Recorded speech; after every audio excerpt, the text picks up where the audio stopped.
Ibu Bapak, saudara-saudari jemaat yang bersekutu di dalam nama Tuhan Yesus. Shalom. Kita berkumpul di sini untuk melakukan ibadah syukur perayaan Natal dalam lingkungan jemaat-jemaat di Klasis Kota Kuta. Waktu saya bertanya kepada ketua majelis klasis apa bacaannya dan apa tema yang dijadikan sebagai pijakan perenungan itu, pendeta menjawab saya persis sama dengan yang ditetapkan oleh Persekutuan Gereja-Gereja di Indonesia dan Konferensi Wali Gereja Indonesia yang terambil dari Lukas pasal 2 ayatnya yang ke-15. Tema itu semua sudah tahu. Marilah kita pergi ke Bethlehem. Frasa tadi, tema itu terambil dari Lukas pasal 2 ayat 15. Dan itu adalah cuplikan dari percakapan di antara para gembala di Efrata. Setelah bala tentara sorga pergi usai memberitahukan tentang kelahiran Yesus kepada kelompok orang-orang sederhana yang sedang ada di padang menjaga kawanan ternak.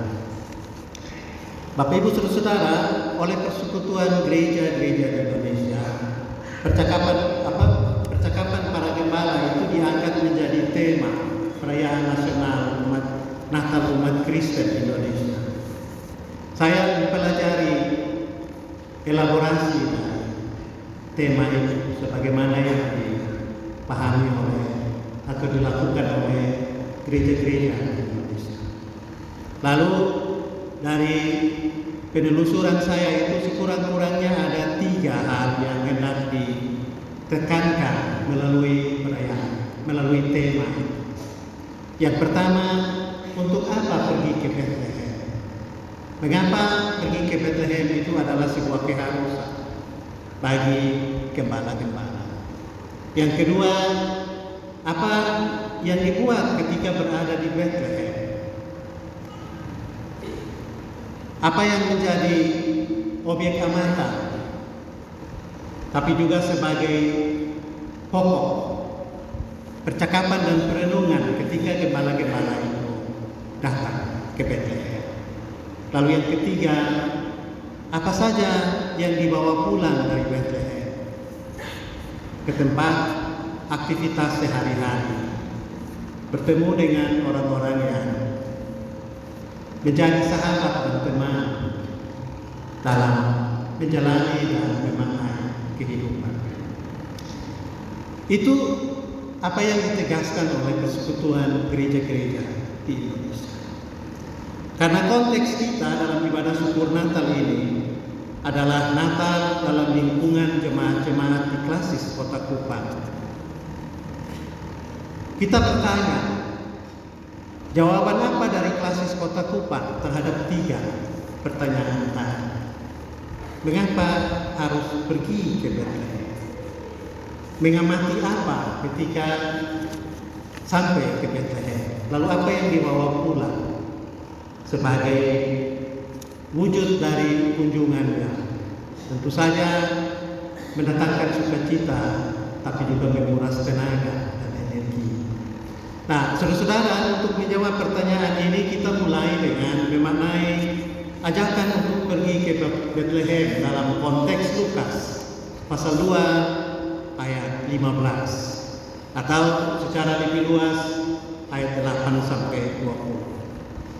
Nah, setelah para malaikat itu kembali ke surga, berkatalah gembala-gembala itu satu kepada yang lain, marilah kita pergi ke Bethlehem.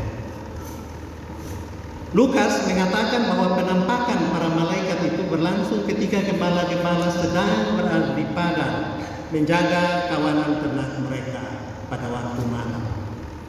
Artinya malaikat membawa berita kelahiran Yesus saat gembala-gembala sedang bekerja menjalani tugas-tugas kehidupan sebagai orang-orang upahan atau pekerja-pekerja kontraktor. Dan kemuliaan Allah diberitakan, sukacita disampaikan, yaitu tentang kelahiran Yesus itu berlangsung dalam aktivitas hidup sehari-hari.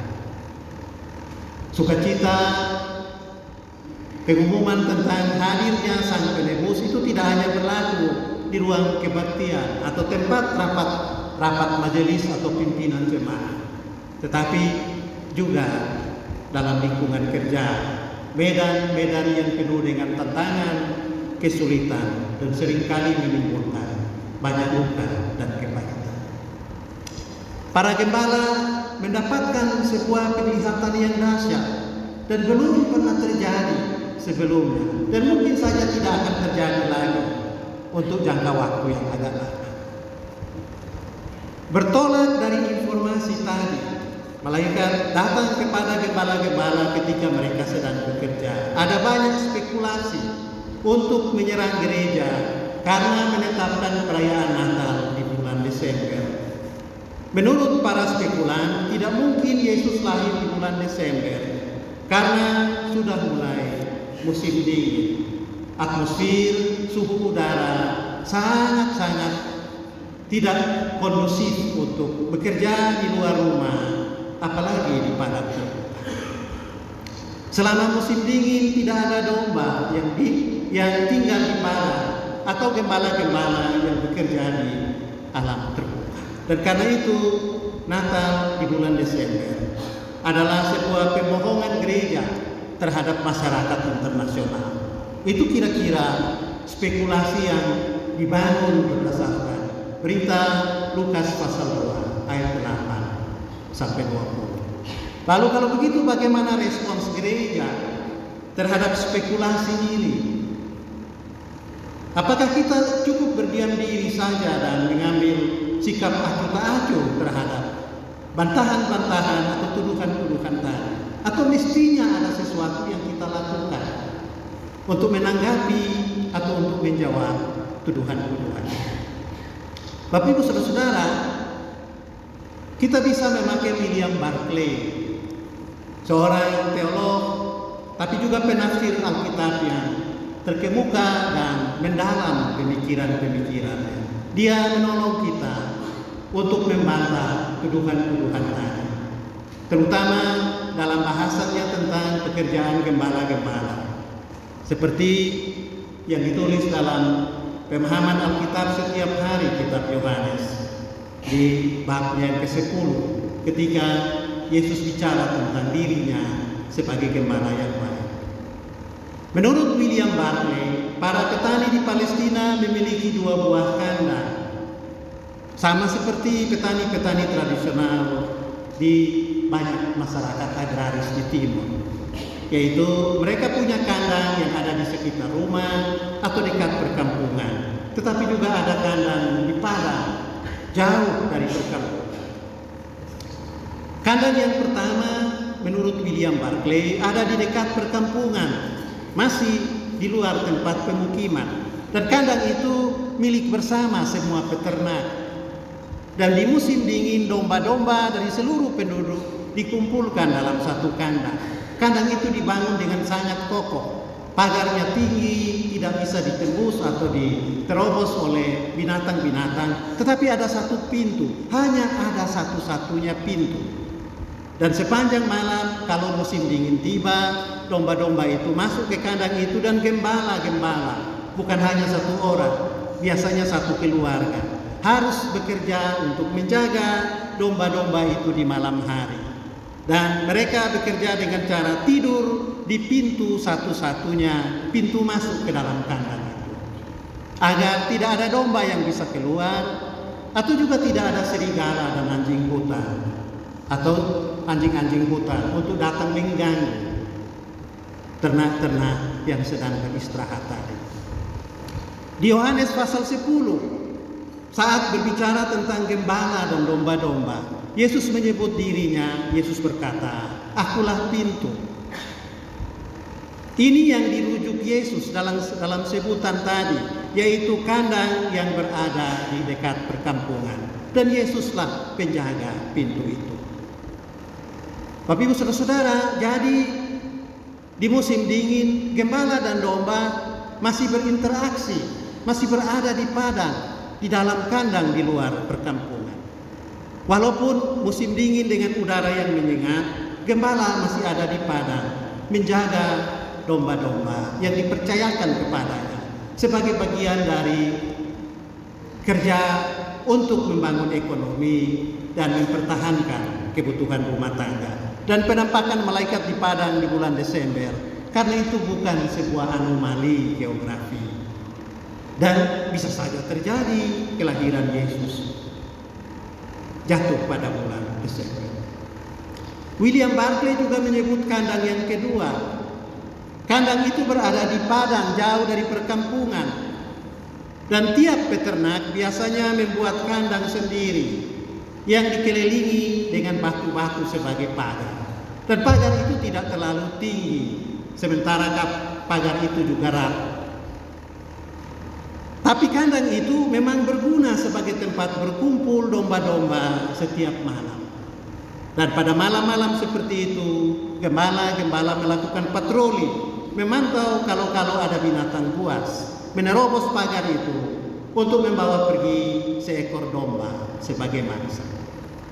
Gembala-gembala itu juga tidak berkumpul dalam satu tempat, tetapi mereka menyebar. Ada yang di sudut utara, di sudut selatan, di sudut timur, dan di sudut barat untuk memantau keselamatan domba-domba di dalam kandang. Jadi, kalaupun musim dingin, domba-domba itu tetap masih harus diawasi.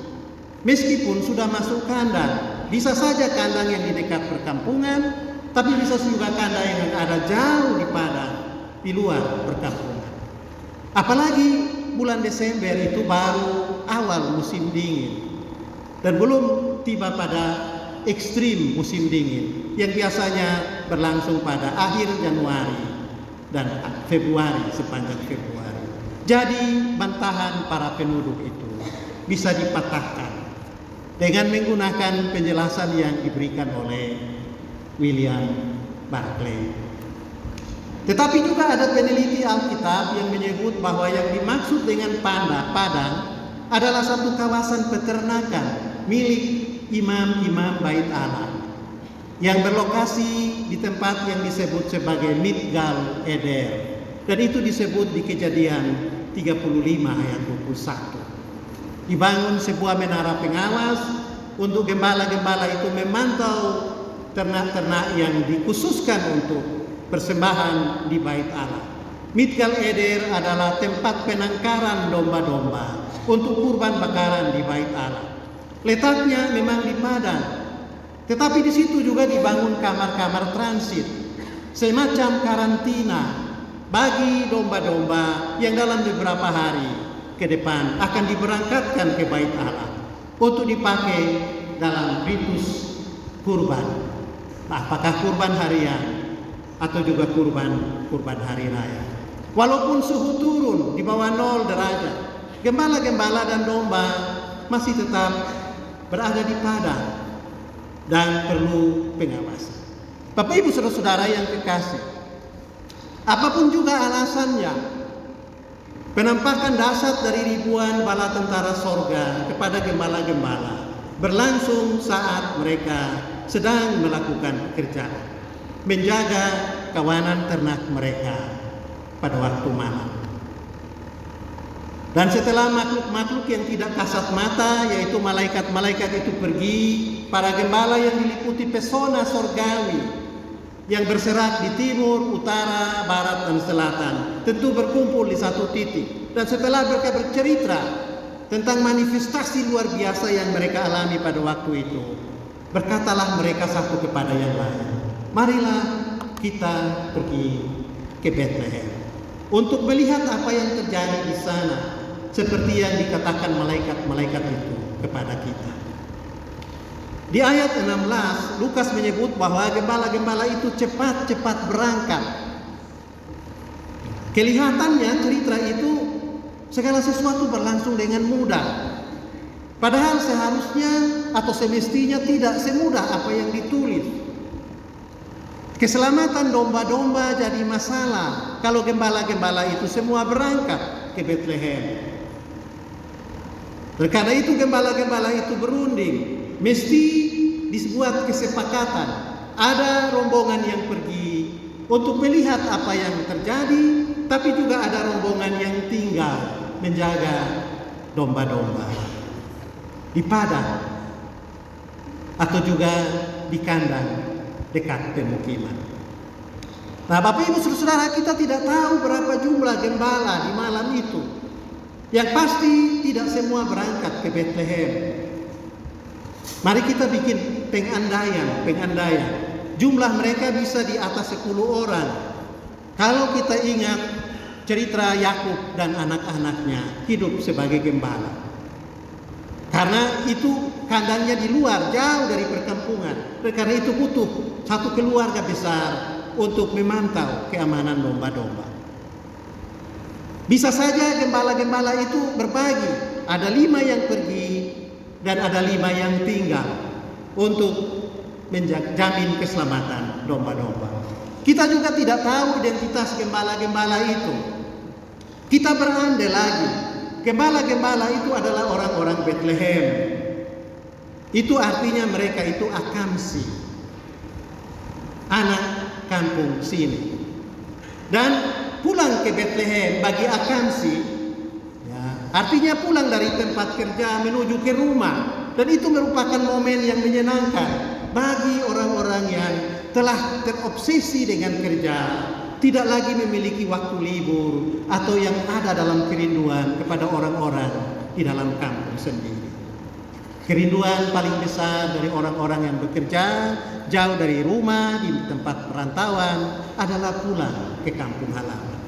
Rindu pulang, aku rindu rumah, rindu dicintai ayah dan ibu. Begitu biasanya orang-orang dalam perantauan bernyanyi menjelang hari-hari Natal. Bertemu kembali dengan keluarga dan sanak famili adalah kerinduan terbesar anak-anak yang lebih dari 1 tahun berada di perantauan untuk belajar, untuk bekerja, atau untuk melaksanakan tugas yang tak terhindarkan. Dan tidak ada hal yang lebih menggembirakan bagi seorang pekerja, buruh, pegawai, tukang, atau mahasiswa pulang ke kampung alias kembali ke rumah, mudik. Dan itu adalah pengalaman banyak anak-anak di rantau menjelang hari Natal. Dan karena itu tema, marilah kita ke Bethlehem, merupakan satu panggilan, ya, satu suara nurani yang mengingatkan mereka akan kerinduan dan cinta kasih yang mula-mula membesarkan dan membentuk mereka sebagai seorang insan yang tangguh. Meskipun begitu, Bapak Ibu Saudara-saudara, pergi ke Bethlehem toh penuh dengan risiko bagi Akamsi. Mengingat para gembala adalah buruh, pekerja-pekerja upahan, atau pegawai-pegawai kontrakan. Bagaimana kalau malam itu kawanan serigala atau anjing hutan memporak-porandakan kandang? Buruh-buruh itu pasti dikenai hukuman. Masih untung kalau dipotong gajinya. Tetapi dunia mereka akan terbalik kalau mereka dipecat. Majikan mana lagi yang mau mempekerjakan orang-orang pecatan dengan prestasi kerja yang tidak terlalu menggembirakan? Maka masa depan mereka menjadi gelap. Risiko Akamsi pulang kampung, kehilangan pekerjaan. Kalau tanggung jawab untuk menjaga binatang-binatang atau ternak-ternak itu diabaikan. Kalau gembala-gembala itu bukan orang Bethlehem, karena mungkin saja para imam lebih memilih orang-orang dari suku sendiri, suku Lewi, sebagai pekerja di Migdal Eder. Sementara penduduk Bethlehem adalah suku Yehuda. Maka pergi ke Bethlehem merupakan sebuah pengalaman berisiko. Selain domba-domba ditinggalkan tanpa pengawasan, mungkin masih ada kata maaf, karena toh majikannya itu keluarga dengan orang upahan. Tetapi risiko bagi orang bukan Akamsi kembali ke Bethlehem ialah mereka tidak punya banyak kenalan. yang bisa menjadi pemandu masuk ke kota itu dan menemukan tempat di mana bayi Yesus dilahirkan. Bisa saja mereka salah alamat. Apalagi masuk kota dan bertemu dengan preman-preman yang menjadi penguasa-penguasa lokal dari setiap distrik yang ada di Bethlehem. Mereka masuk ke Bethlehem sebagai orang asing. Bapak Ibu Saudara-saudara, pergi ke Bethlehem bagi para gembala, entah dalam status sebagai akamsi atau sebagai orang asing, menimbulkan masalah. Berhubungan dengan pertanyaan pertama, untuk apa pergi ke Bethlehem? Bagi akamsi, akan ada godaan untuk lebih dahulu mengunjungi keluarga. Ya, hangat-hangat dulu dengan sanak famili. Ya, membawa dulu oleh-oleh atau hadiah-hadiah bagi keluarga. Sehingga tujuan utama untuk melihat bayi yang dibaringkan dalam palungan dan dibungkus dengan kain lampin menjadi urusan nomor 2.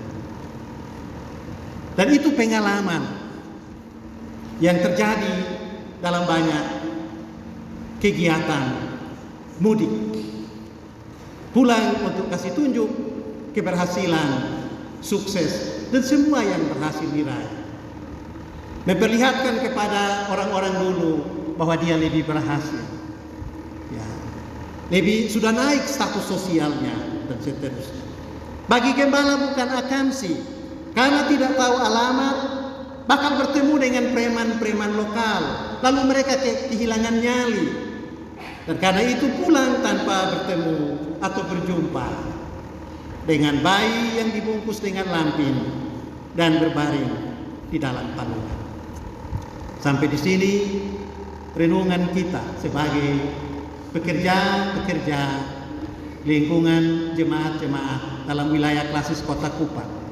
Masuk di kelompok mana para pendeta dan fungsionaris gereja di Kota Kupang. Kehilangan fokus mencari bayi yang dibungkus dengan lampin karena sibuk urus keluarga, hobi, usaha-usaha sampingan. Dan karena itu misi utama untuk melihat apa yang terjadi seperti yang disampaikan oleh malaikat-malaikat hilang dalam agenda kunjungan itu. Atau sebaliknya, tidak ketemu bayi karena takut menghadapi preman-preman yang ngotot agar supaya keinginan dan kehendaknya itu lebih ditaati dan tidak lagi dapat kesempatan untuk sampai ke tempat di mana bayi itu lahir. Nah, ini poin penting dalam hubungan dengan pertanyaan pertama di awal renungan kita tadi. Untuk apa pergi ke Bethlehem? Apakah pergi untuk sekedar reuni keluarga dan itu lebih penting dari mencari bayi Yesus? Ataukah kita kehilangan nyali karena berstatus orang asing, gagal bertemu Yesus, mengingat banyak sekali tantangan, kesulitan, persoalan yang dihadapi? Bapak Ibu Saudara, Lukas bercerita bahwa gembala-gembala berada di Bethlehem pada waktu malam. Mereka melakukan perjalanan penuh risiko, dan melakukan perjalanan itu sama dengan mempertaruhkan masa depan pekerjaan sebagai gembala. Mengingat anjing hutan dan serigala suka mencari mangsa di malam hari. Mereka juga, gembala-gembala itu, waktu masuk ke Bethlehem, kalau mereka akamsi, mereka tidak peduli dengan sanak famili. Atau kalau mereka orang asing, mereka juga tidak takut dengan preman-preman lokal. Gembala-gembala itu tegak lurus pada tujuan, bertemu dengan Maria dan Yusuf dan bayi itu. Itu dikatakan Yusuf dalam Lukas dalam ayatnya yang ke-6. Dan ini poin kedua, bertemu dengan Yesus. Mengambil waktu jeda dari pekerjaan untuk melihat bayi yang berbaring dalam palungan dan dibungkus dengan kain lampin adalah satu pilihan yang memang berisiko, tetapi bernilai di mata Tuhan. Dalam sebuah pengajarannya, Yesus meminta para pengikutnya untuk melakukan pilihan tadi. Tetapi carilah dahulu kerajaan Allah dan kebenarannya, maka semua yang lain akan ditambahkan kepadamu. Yesus juga pernah mengatakan hal serupa dengan cara yang berbeda kepada Marta yang sibuk dengan urusan-urusan pekerjaan, sehingga kehilangan waktu yang berharga dengan Tuhan. Para gembala tampil sebagai yang mengutamakan mencari hadirat Tuhan, agar supaya mereka mengalami transformasi hidup ketika kembali ke dalam pekerjaannya, menekuni rutinitas tahunan yang harus mereka jalani. Bapak Ibu Saudara-saudara, dari 4 kitab Injil, 2 diantaranya membuat cerita tentang kelahiran Yesus, yaitu Matius dan Lukas. Kalau kita bandingkan, jelas nampak perbedaan antara versi Matius dan versi Lukas. Matius menjadikan masyarakat kelas atas sebagai latar belakang cerita. Itu sebabnya dia menghadirkan orang-orang Majus, imam-imam kepala, ahli-ahli Taurat, serdadu-serdadu, juga Raja Herodes. Matius menjadikan kaum elit sebagai bingkai untuk bercerita tentang kelahiran Yesus. Dan kaum elit ini juga berangkat ke Bethlehem. Matius hendak menunjukkan bahwa kelahiran atau kedatangan Yesus juga diperuntukkan bagi orang-orang kaya, kaum bangsawan, mereka yang kelas menengah ke atas dan para pemilik modal atau kekuasaan. Allah tidak diskriminatif. Dan Matius juga ingin menampilkan bahwa mereka datang ke Bethlehem untuk melihat satu aura kesederhanaan, kepolosan, kerendahan hati, hidup dalam semangat ugahan, kira-kira begitu. Dan karena itu Matius bercerita bahwa Natal adalah panggilan kepada orang-orang kaya, para elit, pemimpin dan pejabat-pejabat, termasuk imam-imam, untuk hidup dalam kesederhanaan, kecukupan, menjauhi nafsu dan keserakahan, menjadi kaya dengan mempersulit atau memperalat orang-orang lain. Ini spiritualitas Matius dalam bercerita tentang kunjungan ke Bethlehem. Spiritualitas yang menjadi kultur kehidupan dan etos kerja yang dicita-citakan dari orang-orang yang berada pada level sosial yang lebih tinggi. Pertanyaan perenungan kita, apakah jemaat-jemaat Kota Kupang juga melihat kesederhanaan, kepolosan, kerendahan hati pada Yesus menjadi nilai utama dalam menjalankan pelayanan, kesaksian, pewartaan, dan memperkuat persekutuan. Dan ini sebuah pokok krusial yang serius untuk dievaluasi, mengingat kehidupan bangsa kita ini makin bergerak ke negara pejabat-pejabat. Komunitas sipil di Indonesia adalah komunitas pejabat. Pejabat diutamakan dalam segala hal. Dalam gereja, makin cenderung gereja lebih memperhatikan urusan-urusan organisasi dan memperkuat birokrasi. Makin sibuk dengan bicara tentang warna stola apa pada hari Natal, ketimbang memperhatikan tanggung jawab untuk memanusiakan manusia yang diselamatkan oleh Tuhan, yang lahir, dibungkus dengan lampin dan berbaring di dalam palungan. Penulis kitab Lukas, kalau tadi Matius mengambil setting para elit, penulis kitab Lukas mengambil masyarakat kecil, orang-orang pinggiran sebagai bingkai bercerita. Itu sebabnya dia menampilkan kelahiran dalam kandang, ada cerita tentang palungan dan kain lampin, serta gembala-gembala di padang. Lukas juga memberi perhatian pada anak-anak, para lansia. Dan karena itu Lukas menarik cerita kelahiran Yesus sampai dengan menghadirkan 2 orang lansia di bait Allah ketika Yesus berumur 8 hari. Lukas hendak menegaskan bahwa Yesus juga lahir bagi orang-orang kecil dan mereka yang miskin serta terpinggirkan.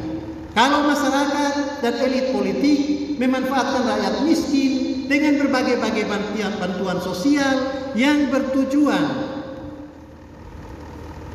untuk pencitraan diri, kira-kira begitu. Maka Lukas menampilkan kesederhanaan Yesus sebagai objek amatan, sebagai poin perenungan yang membesarkan hati gembala-gembala. Dan karena itu gembala-gembala tidak jadi sungkan bertemu dengan Yesus.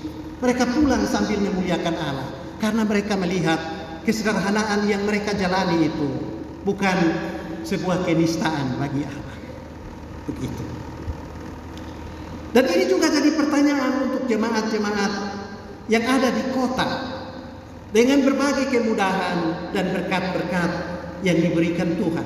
Allah justru datang untuk menyelamatkan orang-orang kecil. Dan karena itu pertanyaannya, sudahkah orang-orang kecil dan kaum terpinggirkan yang ada dalam kenyataan berjemaat dalam lingkungan klasis Kota Kupang, yaitu para pemulung, pendorong gerobak di pasar-pasar, penjual tas kresek, anak-anak putus sekolah, ikut merasakan sentuhan keselamatan yang diwartakan gereja? Di Matius, orang-orang yang datang ke tempat Yesus lahir membawa hadiah-hadiah. Dan itu memang kebiasaan orang-orang kaya, para elit, saling bertukar hadiah. Makin besar hadiah yang diberikan, makin gengsi popularitasnya juga. Di Lukas tidak ada hadiah bagi Yesus. Ambil uang dari mana orang-orang kecil seperti para gembala untuk memberi hadiah? Mereka hanya bisa datang dengan tangan kosong, meskipun tentu hatinya tidak kosong. Sebab mereka membuat orang-orang tercengang mendengar kesaksian tentang Yesus. Versi Matius menghadirkan jemaat-jemaat kota dengan pertanyaan, adakah emas, kemenyan dan perak? Macam apa emas, kemenyan dan perak yang diberikan kepada orang-orang polos, sederhana dan rendah hati seperti Yesus, yang berbaring dalam palungan dan dibungkus dengan lambin? Versi Lukas hendak menegaskan bahwa tidak selalu orang harus datang dengan membawa sesuatu yang berharga kalau hendak bertemu Yesus. Karena yang paling penting adalah hati yang dibuka bagi pertobatan dan hidup yang siap untuk menjalani perubahan dan pembaharuan. Seperti yang terjadi di kalangan gembala-gembala. Percuma membawa persembahan kepada Yesus dalam jumlah yang besar, tetapi hati tetap dipenuhi nafsu dan berdiam keserakahan. Sebaliknya, janganlah melewatkan kesempatan bertemu dengan Yesus hanya karena alasan tidak ada persembahan yang layak diberikan. Karena yang menjadi perhatian Yesus adalah hati yang bersedia terhadap perubahan. Terlepas dari perbedaan-perbedaan tadi, Bapak Ibu Saudara-saudara, ada persamaan dalam agenda cerita Matius dan Lukas tentang kelahiran Yesus. Persamaan itu adalah pergerakan. Kelahiran Yesus sejatinya adalah sebuah pergerakan. Bintang yang muncul di timur membuat para Majus bergerak ke Yerusalem, lalu akhirnya sampai ke Bethlehem untuk mencari raja yang baru lahir. Di Yerusalem, mereka membuat seluruh penduduk tergerak, terkejut, gempar menurut bacaan dalam kitab Matius. Lalu penduduk itu bergerak untuk mulai membaca kitab suci, menyelidiki nubuat para nabi dan mempelajari hukum Torah. Lalu separuh dari penduduk Yerusalem pasti juga bergerak menyusul orang-orang Majus pergi ke Bethlehem. Natal adalah sebuah peristiwa pergerakan. Versi Lukas menunjukkan bahwa perintah Agustus untuk sensus membuat Yusuf dan Maria bergerak dari Nazaret ke Bethlehem. Malaikat yang muncul di Efrata membuat gembala-gembala bergerak. Dua orang lansia juga bergerak menuju ke Bait Allah, karena mereka mengharapkan pemenuhan atas janji berabad-abad yang dirindukan itu. Dan setelah melihat bayi yang lahir itu, gembala-gembala bergerak lagi, kembali ke tempat kerja, masih dalam status sebagai buruh. atau pegawai kontrakan, tetapi sekarang dengan jiwa dan semangat yang baru. Karena mereka membuat orang-orang yang mendengar cerita mereka heran.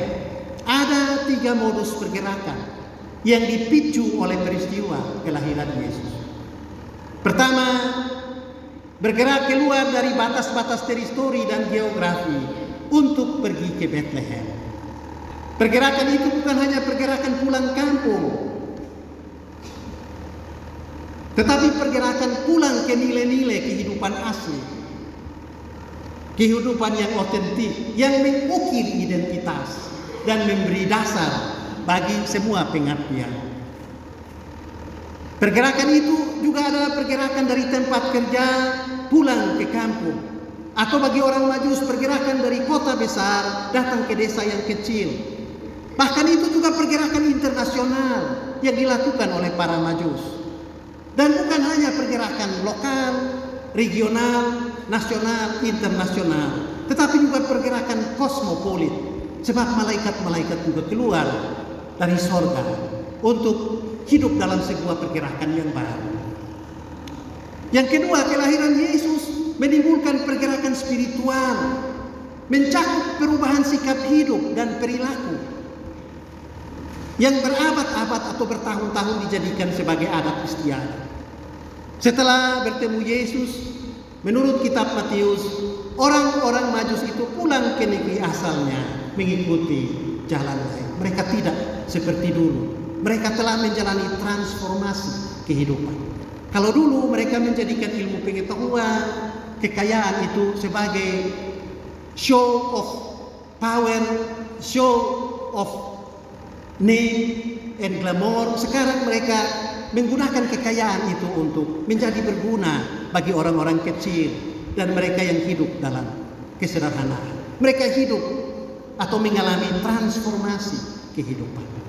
Gembala-gembala juga pulang ke tempat kerja, ke Padang atau ke Migdal Eder. Tetapi level kualitas hidup mereka sekarang berbeda. Mereka naik satu level lebih tinggi. Karena Lukas katakan, dan semua orang yang mendengarkan mereka heran tentang apa yang dikatakan gembala-gembala itu. Dulu sebelum itu tidak ada pun satu pun hakim yang percaya pada kesaksian gembala-gembala. Tetapi sekarang semua orang yang mendengar mereka heran. Pergerakan itu digerakkan oleh satu gerakan kosmopolitan yang luar biasa dahsyat, yaitu pergerakan di dalam Allah Tritunggal.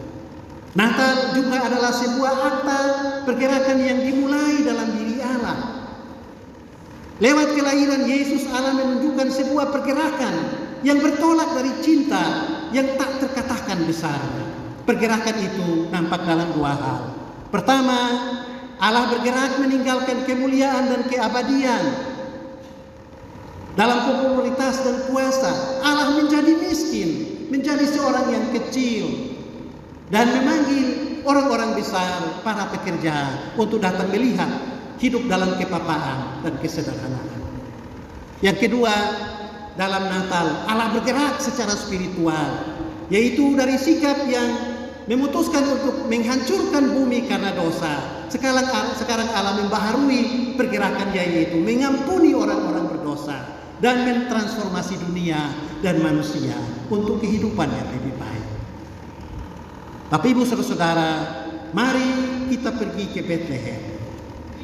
Apa arti pergerakan ini bagi jemaat-jemaat kota, bagi masyarakat, jemaat-jemaat di luar teritori perkotaan?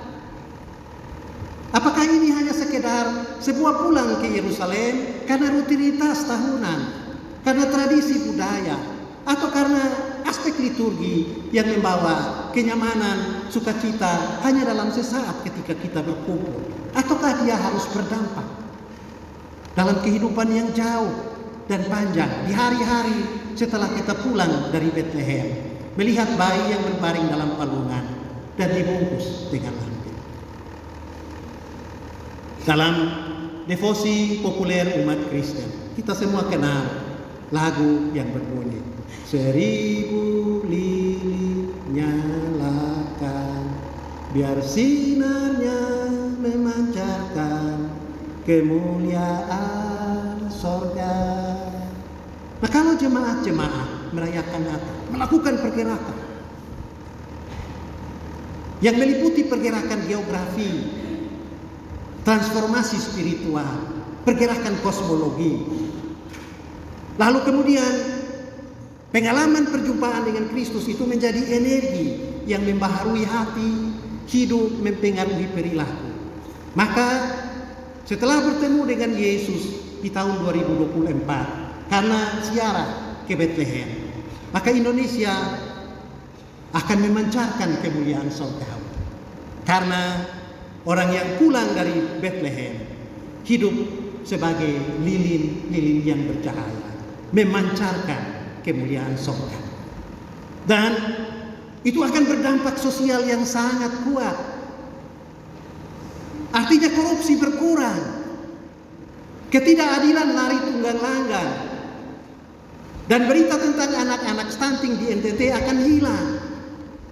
Sampah-sampah plastik tidak akan lagi berserakan di kota-kota, terutama dilakukan oleh orang-orang yang dalam sambutan, dalam suara gembala selalu katakan jaga kebersihan kota. Tetapi ketika berkendaraan, botol-botol sampah aqua itu dibuang dari pintu mobil. Satu kenyataan yang kontradiksi dengan apa yang dikatakan. Maka setelah perayaan Natal, sekolah-sekolah Kristen di bawah asuhan Gemit tidak lagi bernasib sial seperti yang banyak dikatakan.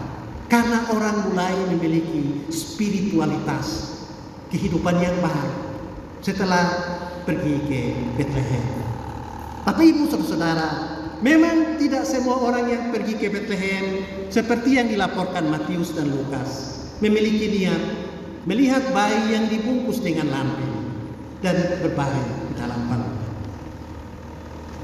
Tentara bayaran Herodes datang membawa pedang dan kekerasan kepada bayi itu. Justru mereka menjadi antitipe berangkat ke Bethlehem. Ini beda dengan orang-orang yang pergi ke Bethlehem dengan niat hati yang menyembah. Bayi yang dibungkus dengan lampin itu seperti yang diceritakan oleh Matius dalam figur para majus dan diceritakan oleh Lukas dalam figur gembala-gembala. Mereka pulang sambil memuliakan Allah. Dan yang menarik itu, semua orang yang mendengarkan mereka heran tentang apa yang dikatakan gembala-gembala itu kepada mereka.